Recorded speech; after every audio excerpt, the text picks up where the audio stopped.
They're all saving one, or most of the Hampshire fielders are saving one. Somerset need one run.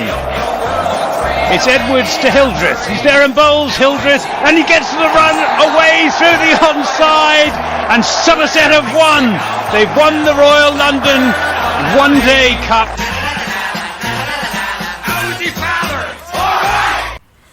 Good evening, you're listening to Always Look on the Bright Side of Life. This is the Somerset Cricket Podcast.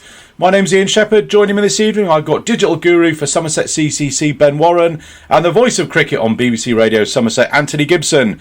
And we're getting together on a Sunday afternoon, or / evening, which is slightly unusual, the way the fixtures have arranged themselves this week, starting a game against Lancashire, championship game against Lancashire tomorrow at Southport.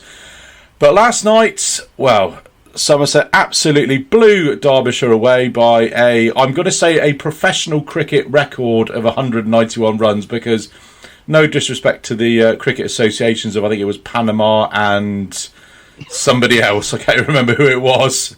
The Czech Republic were the only two sides who have suffered a bigger margin of defeat than the Derbyshires did last night by the small matter of 191 runs.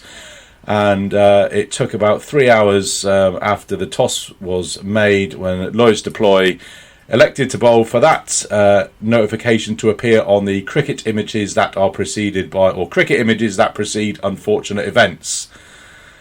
So it turned out it was a mistake to bowl, but, well, what a performance by the Somerset boys. I mean, we talked about on the previous episodes that we've had sort of one big partnership and then kind of not gone on, but last night was just phenomenal. An absolutely incredible night, and probably the best night out I've ever had at the Cooper Associates County Ground, watching those fireworks, both metaphorical and indeed physical. I didn't realise they were going off in front of the Somerset stand before the game started, and it took me by surprise a little bit. But, well, man, what did you make of all that? I mean, you must have been quite busy up there in the old social media department, keeping up with all of that. Yeah, it was. I don't think I've ever seen anything like it. A bit like yourself, Chef. I think it was just an incredible occasion. You know, I think if you'd said the quarterfinal last year would be topped. I mean, I'm not saying this did, but it was certainly a very different occasion. But it, absolutely remarkable.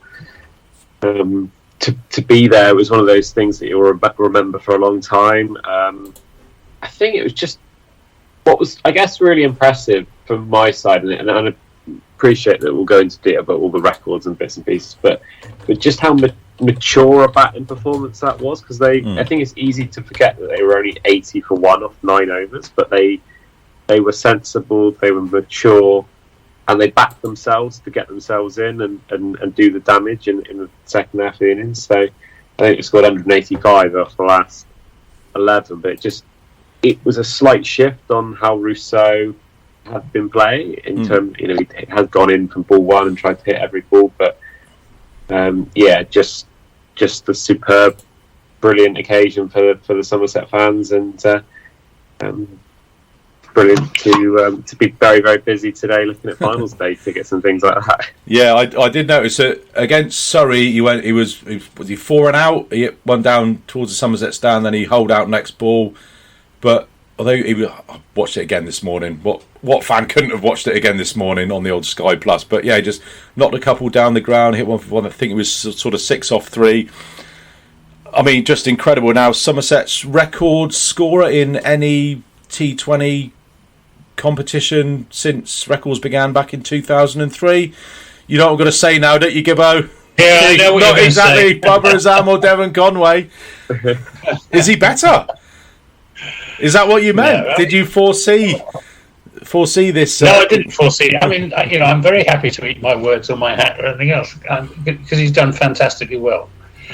You can blame Kevin James for part of it. He said, he's a bit of a slogger. He hits it up in the air, and he'll get you runs, but he'll get out as well, which he has done a couple of times. But he's been fantastic. And I thought, as Ben was saying, it was a really well-paced innings last night. It was a great evening. I honestly enjoyed more last season's quarter-final against Lancashire. It was a better game, wasn't it? It was a much better game, because Derbyshire, frankly, were dreadful. I mean, what Deploy was doing. I mean, he was captaining them from long off. For goodness sake, how can you captain a side from there? And apart from George Scrimshaw, who was outstanding, the rest of the bowling was just dreadful, and they fielded badly and they dropped. I mean, it was a terrible miss for Banton when he got 29 at backward point. And clearly they had the stuffing knocked out of them by the time they came to bat. So it was a feeble batting performance as well. And I felt rather sorry for Derbyshire as well, because they're always sort of bottom of the heap, and they've done really well this season. And to get through to a quarter-final and then put up as dismal a performance as that must have been absolutely heartbreaking for Mickey Arthur, who's worked so hard to get them into some sort of reasonable shape. So yeah, it was great, but it wasn't much of a game of cricket, in all honesty. Do you think they're on extra homework duty tonight from Mickey Arthur? Have they got to do 2,000 words each on what went wrong down at Taunton on Saturday night? Quite possibly. Yeah, I said this to my son George at lunchtime, and he said, "Yeah, you're just soft. We just try and smash everyone. It doesn't matter who they are." And we certainly smashed Derbyshire. It must have been still on the radio this morning. It must have felt to their fielders like being in Dante's Inferno, because it was so hot out there as well. It was roasting, flying everywhere, and poor old Matty McKeon. Why on earth Deploy brought him on for that extra over? Mark Davis, who was summarising for me, said before the start of the over, "This is wrong. He's going to get hammered." And of course, the poor bloke did. 36 in an over, and it was just too easy for Rousseau, wasn't it? I mean, he was just serving up length balls or dragging them down a little bit short, and then poor chap lost complete control of one when he was trying to bowl a googly, and it pitched off the strip. No ball. I mean, it was just it's great to be through to finals day. That was a night that summed it all up, wasn't it? I tell you the other. I mean, Rousseau was immense, and Banton batted the best I've seen him for a long time since he got that 107 against Kent last year. But Lammonby, what an innings that was! 31 off how many balls was it, Ben? Very many, was it? 9. 31 off 9, yeah. And that. That's where we failed. Not failed. That's where we were less than perfect against Surrey after the big Abel Rousseau partnership. We didn't not Abel Smead and partnership, and we didn't kick on, and we got 20 or 30 fewer than we should have done. Whereas last night we really did kick on, thanks not least to Tom Lammonby and Tom Abel again, who's such an intelligent cricketer. Yeah. He knocks straight away. First ball, knocks it into a gap, gives the strike to Rousseau, and it was as Ben said, it was a really intelligent all-round batting performance. There was brute force. There was a good deal of subtlety and thinking went into it as well. Yeah. So 22 off 13 balls, unbeaten for Tom Abel. Just looking at the fall of wickets here, so he came in halfway through the 14th over and only faced 13 balls. So just goes to show what you were saying, Gibbo, about him just giving Rousseau or Lammonby the strike and just playing really intelligently and knowing himself that he's got the game to clear the ropes if he needs to. But why do you need to when you've got fellas like that coming in the other end? I mean, one thing about Lammonby as well, Ben, it didn't have any room for him on the highlights package that you popped up on Twitter. Like it was immense. It was just literally there was so much going on that they just didn't have room for everything. It was mad. It was crazy. Yeah, so we're limited with the Sky Games. So I think it's like 5.5 minutes on the initial package because we get on the Sky Games we're not allowed to share any video until an hour after play. Mm-hmm.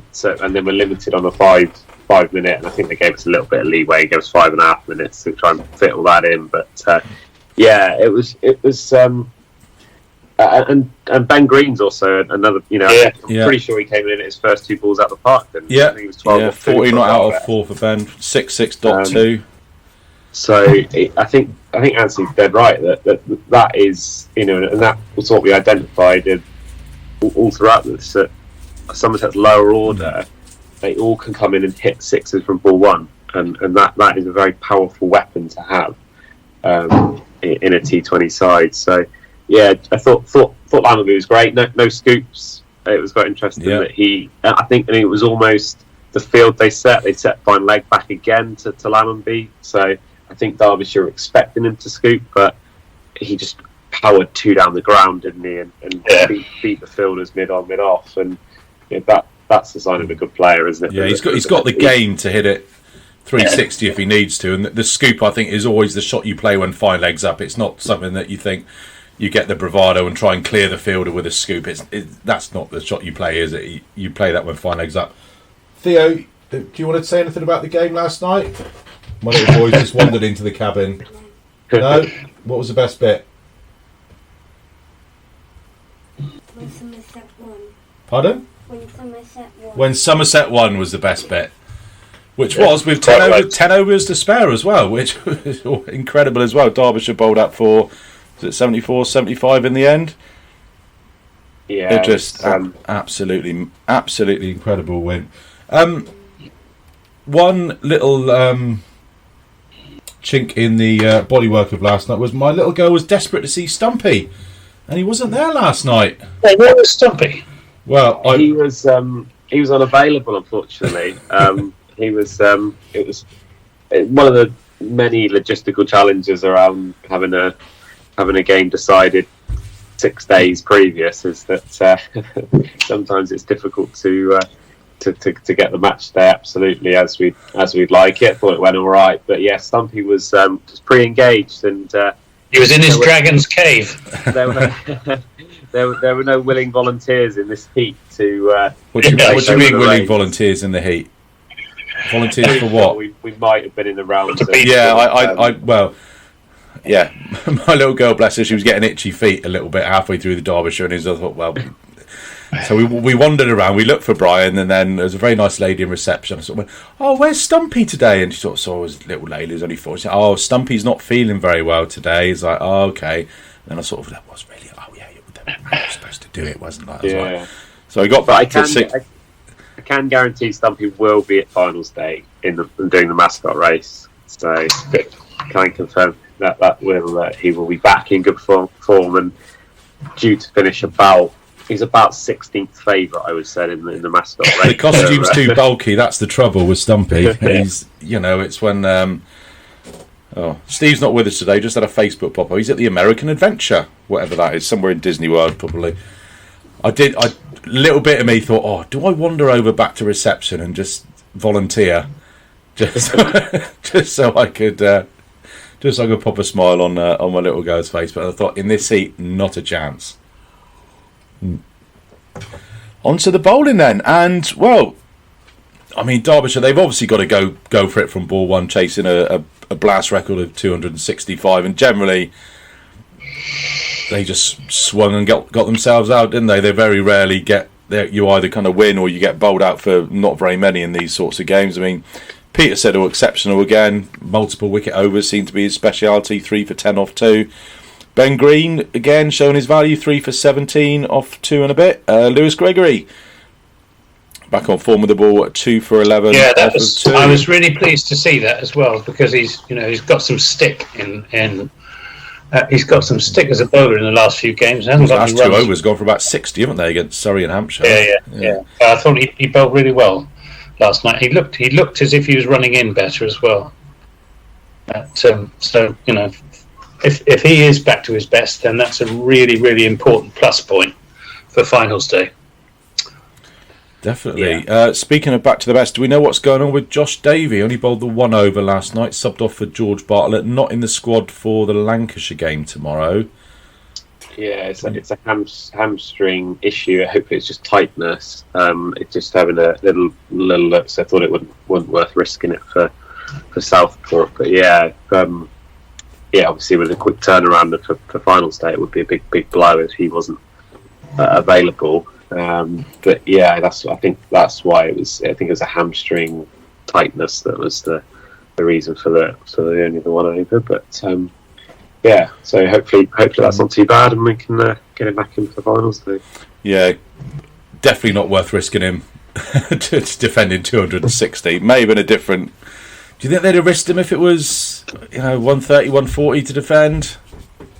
Not sure. I think it's. I think with hamstrings, it's probably one where you you probably don't take too much of a risk. But yeah, hopefully they got it early enough that it wasn't a pull or anything worse. So we shall see. Have we got any more records from that game? So Matty McKernan's 4 overs, none for 82 is a world record for the most expensive 4 over spell in T20s. The 191 run victory is the most ever in professional T20 cricket. 265 is the highest ever score in Blast history. Are there any more? Those were the main three, weren't it's a shame they? Dan's not here.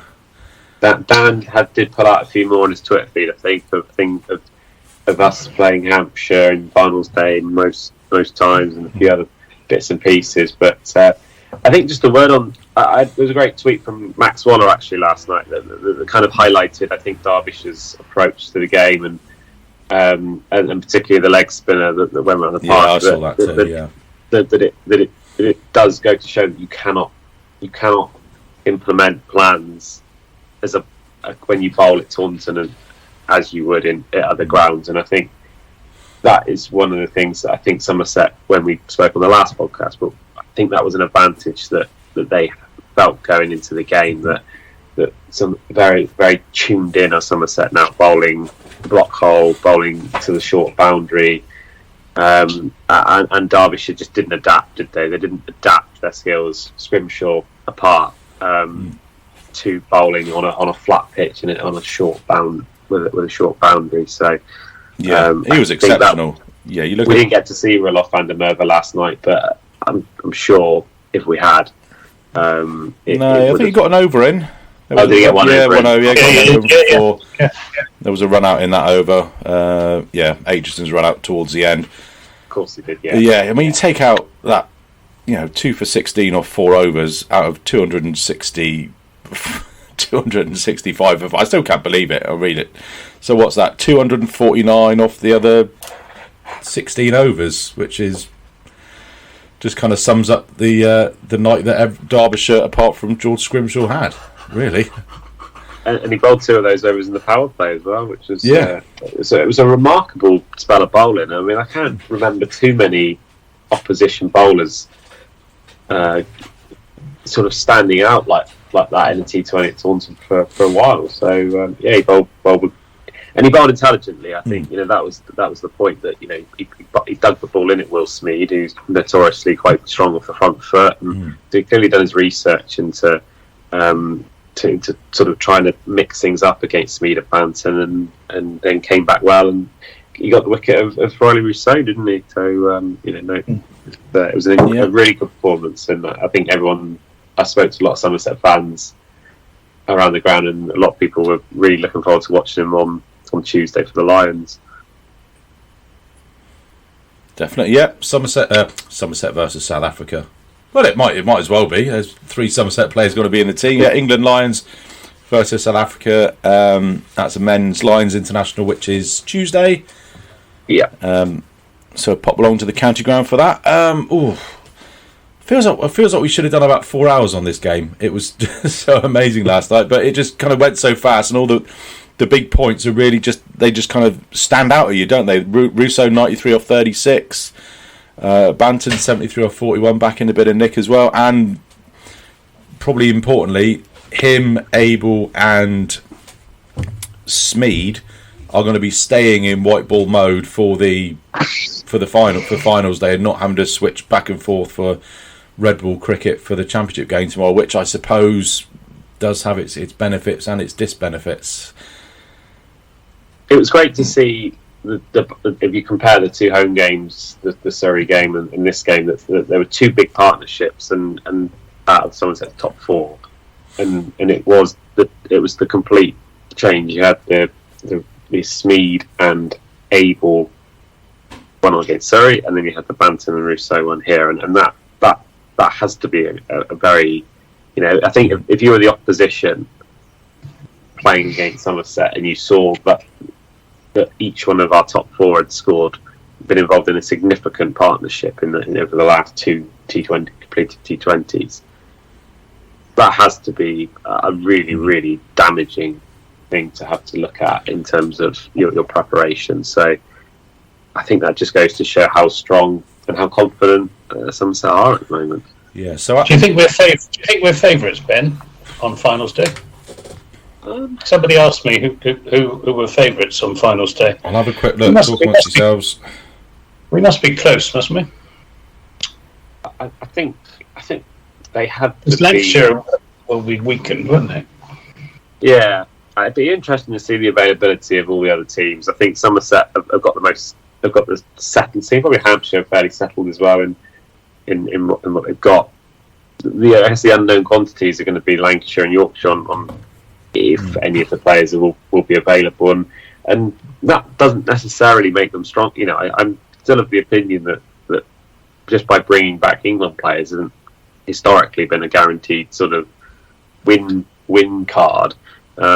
So I think that a settled team, you know, is really important, particularly with the finals day rolling on from these games like it is. You know, I think we saw a very different tournament last year with the quarterfinals and the finals, and the group stage are much further spread out. So I think the momentum of these quarterfinals heading into Saturday is it must put Somerset in with every chance. You know, you don't want to tempt fate, but I would say if they weren't favourites, it would be pretty minimal. Well, Lancashire are favourites 9-4. Somerset are 5-2. Hampshire are 3-1, and Yorkshire are 100-30. So all pretty tight in the betting there for the Vitality Blast Finals Day. We have done bloody well defending totals the last two games, and generally when we win the toss, we want to chase. So that really puts the opposition captain on the back foot and not really knowing what to do if he wins the toss against us, which I think is a pretty good position to be in. I mean, if it were, we have kind of cocked up a few chases this year. Hampshire, I know we got over the line against Middlesex. We should have probably won that a lot easier. But then again, we have chased well. Down at Kent, we chased well. Essex, we chased well. So I think we defended pretty well as well. So there's never been, although we obviously lost a few games, we haven't really been stuffed in any of the games, which kind of is reflected by being second in the group as we finish. So. Yeah, I mean, but it does flip it back now. If you're Tom Abel and you win the toss, you think, well, our last two games, we've gone out, we've got big totals on the board first innings, and we've defended them really well. Yeah. Well, yeah, I did tweet after the toss yesterday that I thought losing the toss could be a blessing in disguise, because I actually at Taunton especially I like to bat first, put around 200 or 200 plus on the board. And then, as against Surrey and again last night, scoreboard pressure comes into it. And Hampshire did it to us at Taunton. You know, batted first. They got more than they should have done because a couple of bad overs towards the end. And when it came to it, we couldn't chase it down. Kent as well at Taunton. Mm-hmm. Yeah. I think we've. Correct me if I'm wrong, but I don't think we've. Yes, we did. We lost against Surrey at the Oval, batting first, but we shouldn't have done. Yeah. If poor old Peter Siddle had just pitched in another six. That was a game. It was a game we had no right to win, but nearly ended up doing, exactly. didn't we? But we nearly did, and I'm quite pleased to actually see Surrey on the reverse of that in whatever's that Wednesday, Thursday. Surrey, what do they need? 3, 4, 5 off the last over, was it? And. Yeah, I'd rather have Surrey on finals day than Yorkshire, though, because Surrey aren't the force they would be if they had their full side out.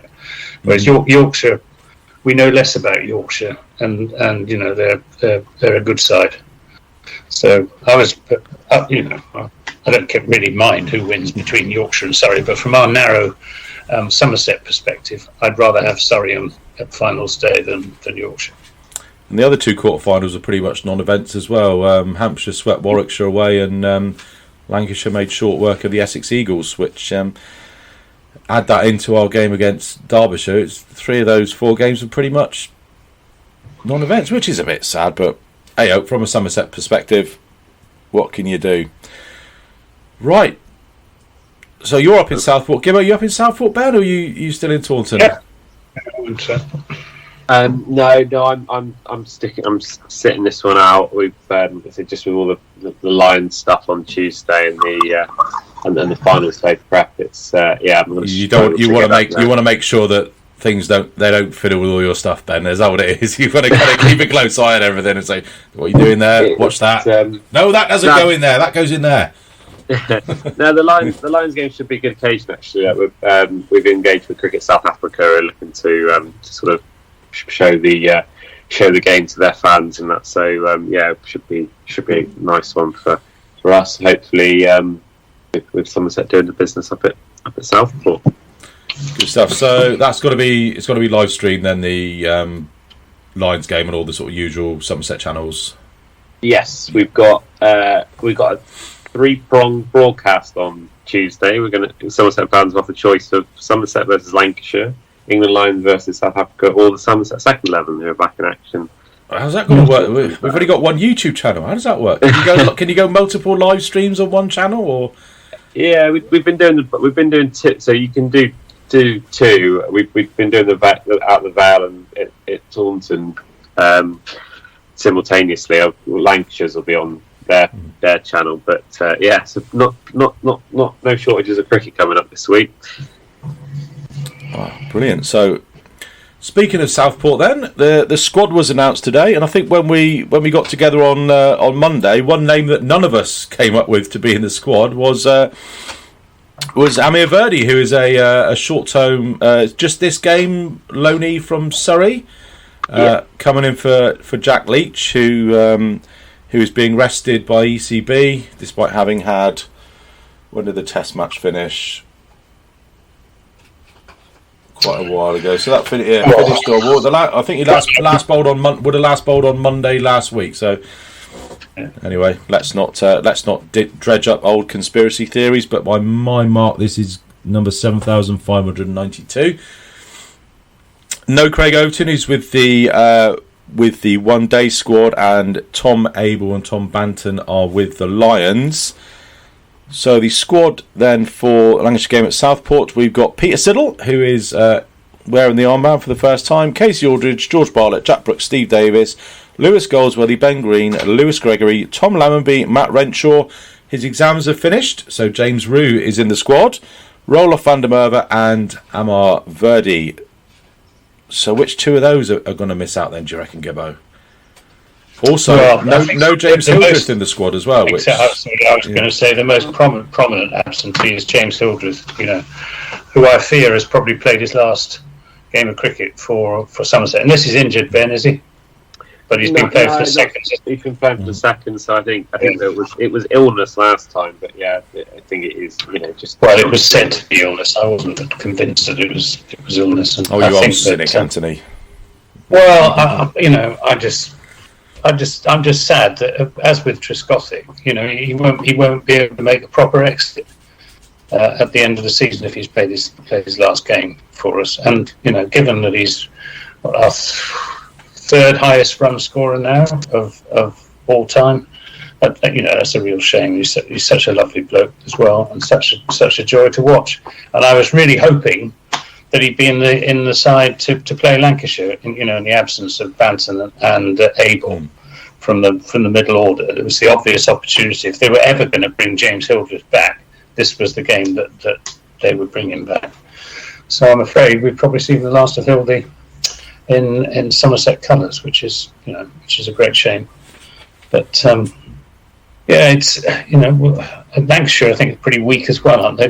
They'll have a lot of absentees. So, it could be anybody's game. I don't know what the wicket's like up here at Southport. I've never been to the ground. But rumours of spin. Oh, right.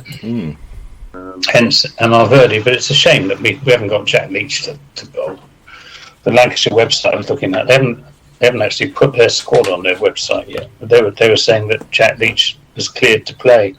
That was obviously not the case. Unless he zooms in tomorrow morning with some late night, some last minute clearance from Brendan McCullum.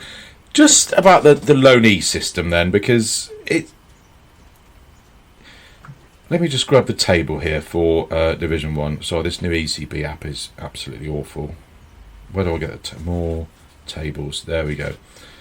So Lancashire are third on 122 points. Surrey top with 143. Surrey loan Somerset a bowler to play against Lancashire.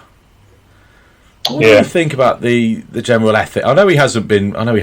He's not their first choice spinner by any stretch of the imagination, and I don't think he's played a championship game this year. But the ethics of kind of loaning players to clubs in the same division as yourselves, because we know Jack Brooks went on a loan, but that was to Sussex, who are in Division 2, and their results will have no bearing on how Somerset do this year. This result, if Somerset beat Lancashire, that enhances Surrey's chance of winning the championship. I couldn't agree more. Yeah, I agree.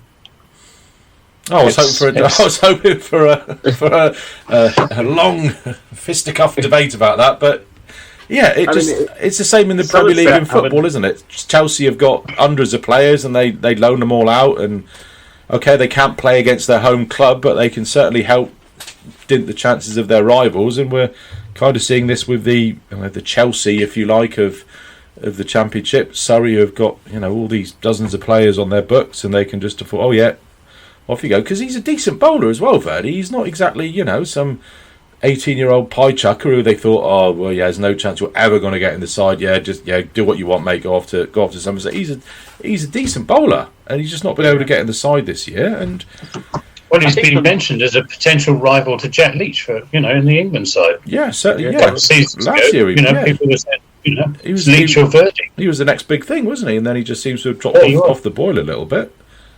I mean, from a Somerset perspective, it's great, but if you were Lancashire, you'd be thinking, hold on a minute. Somerset have only got one spinner on their books. Well, okay, they got two if you count Van der Merwe. They haven't. We've got Goldsworthy as well. Yeah, but I mean, what's he got? One championship wicket. Has he just one? So he's not an experienced kind of championship campaigner. So you could say, well, Somerset, hold on a minute. They know that Jack Leach is always going to be away with England, or should be, and thankfully now he is. He's getting the recognition he deserves. They didn't sign anybody to replace Don Bess, and now all of a sudden they've lost Jack Leach, and so we've got a chance to really push our credentials at the top of Division 1, and lo and behold, they bring in Amir Verdi. I mean, it's great from a Somerset perspective, but I think the circumstances in which you can loan a player need to be reviewed. I think you're spot on. I think there does need to be a little bit more regulation around it, whether there's a window that you've got, a la sort of football, or when you can bring in players, or a minimum term, or like you said a minute ago, kind of a divisional sort of either go down or up a division. That would make sense, but I think from Somerset's point of view, it's just not something we've done very often. Don't associate Somerset in there. I know there has been a couple in the past, but Dan's tweeting about. Dan's all over this sort of thing. Dan's all over this. I think the word Saj Mahmood came out, didn't it? But it's just not something that. But going back to it fundamentally, we either from the academy or through the transfers, we have not got an off spinner. Yeah.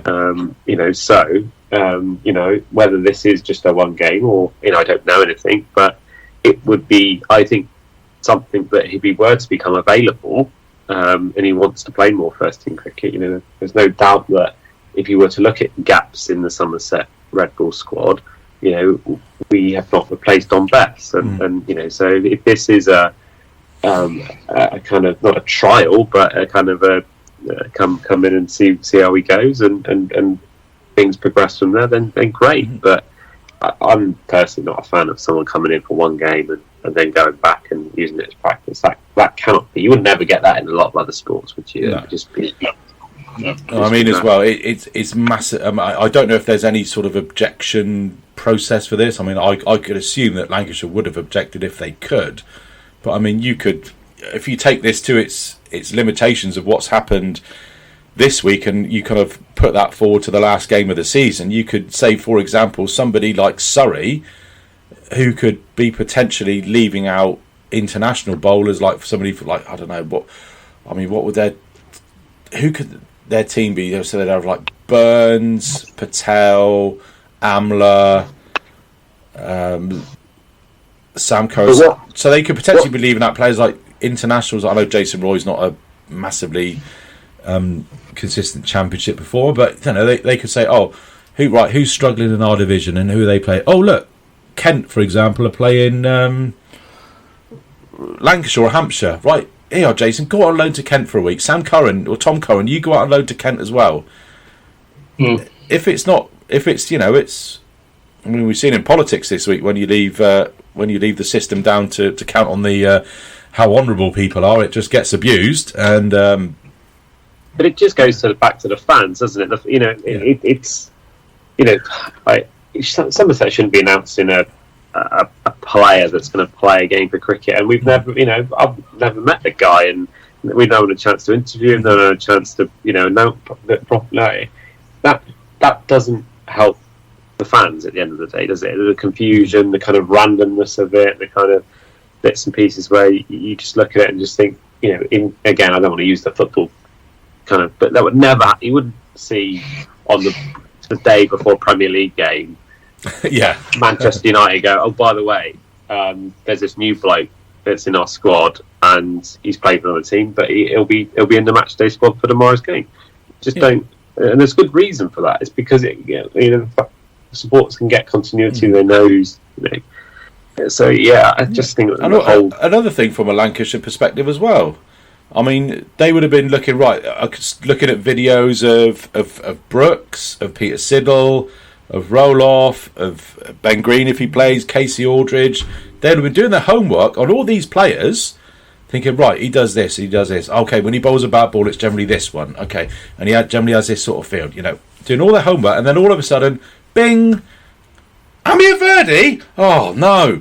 Right, what we got to do, lads? This is my best Lancastrian accent, by the way. Amir, get on YouTube. Amir Verdi bowling spells. Right, what we? Oh, right. It just throws it all. Do you know what I mean? It's. I mean, I wouldn't like it if Lancashire had done this, if you like, to us, and they're probably more affected by international absentees than we are. So, I think you say fair's fair, and I know we joke about conspiracy theories and that and all this sort of thing, but, if we were always look on bright side of life, and, bloody conspiracy theory, Amir Verdi's coming in for Somerset. That's Yorkshire, that's not Lancashire. Lancashire's a bit more nasal, isn't it? Lancashire's a bit more nasal. Yorkshire's a bit more this one, isn't it? That's a bit of York. Lancashire, you got a bit more through the nose. I just don't know what's going off out there.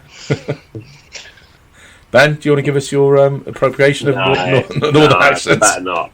I've not had enough sleep to take that one on. Yeah, I mean, what's your thoughts on it, Gib? I mean, it's.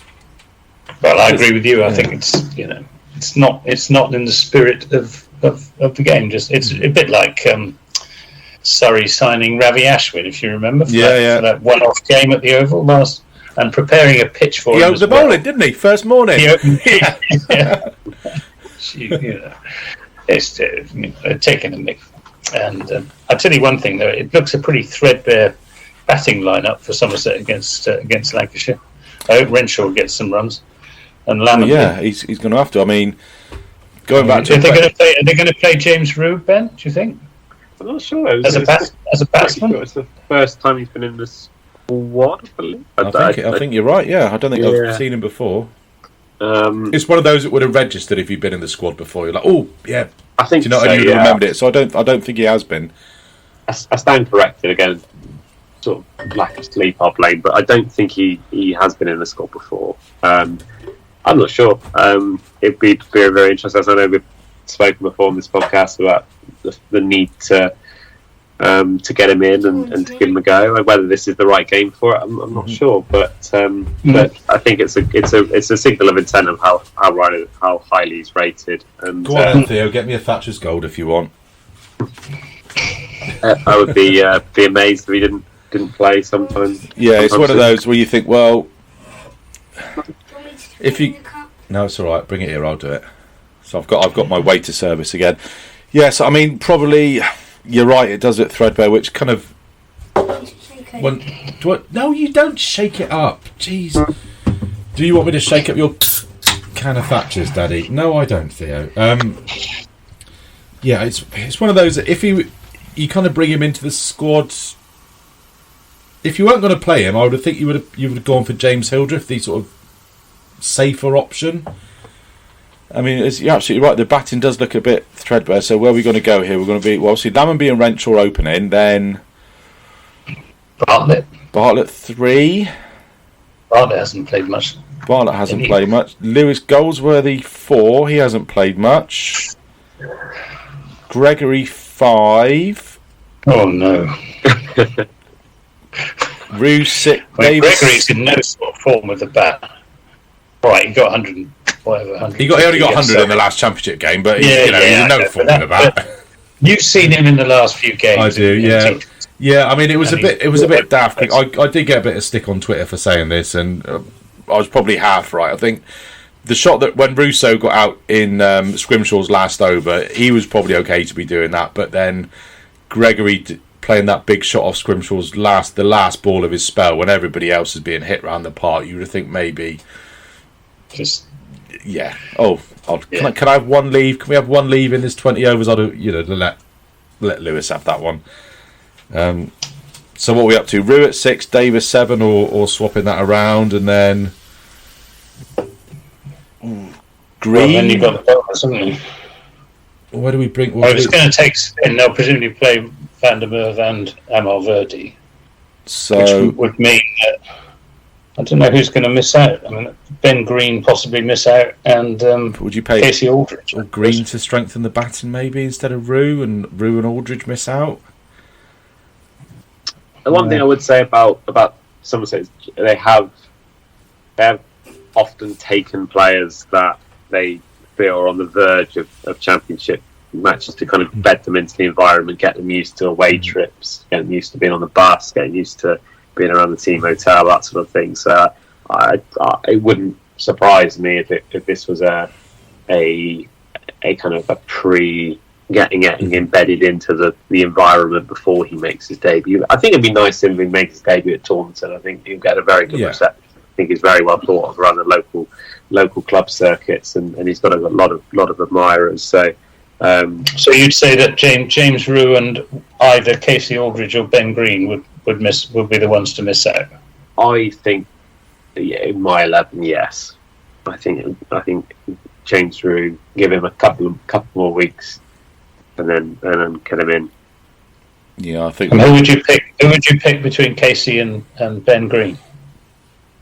It depends on the pitch. I would say. I think if it is gonna be a pitch in which someone like Ben's bowling could be effective, then I think the batting needs all the strength it can get.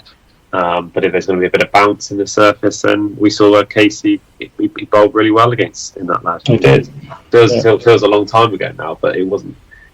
It was a really promising spell that against. Surrey. Oh yeah, he got a few in the set against Warwickshire, didn't he? That seems like a lifetime ago now. That's the trouble with the cricket season, isn't it? Yeah, but that was the last day.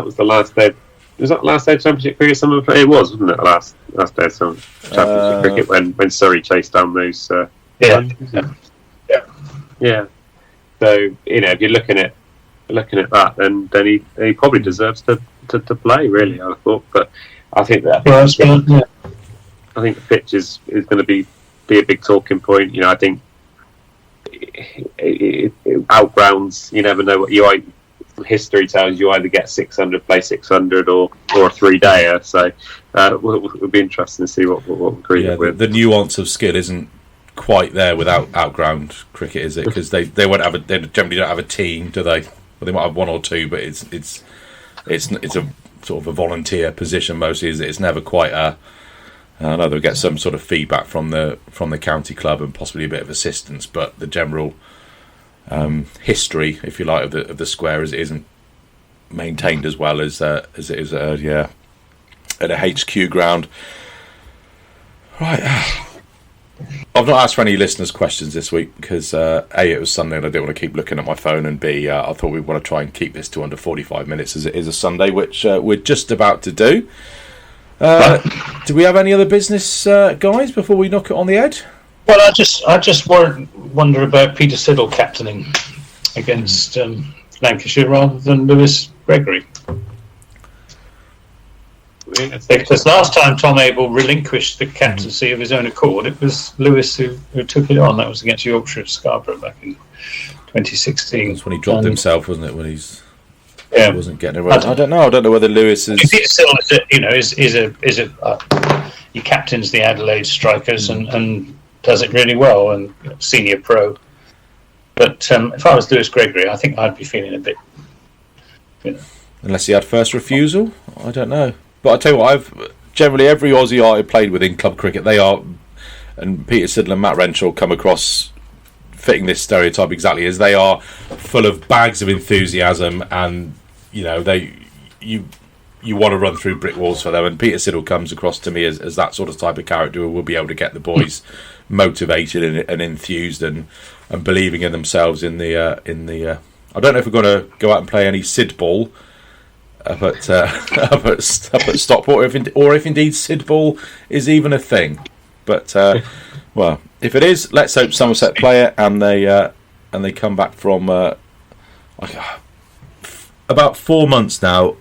I've been trying to remember if it was Stockport or Southport. It's Southport, isn't it? Southport, thank you. It's a much nicer town than Stockport.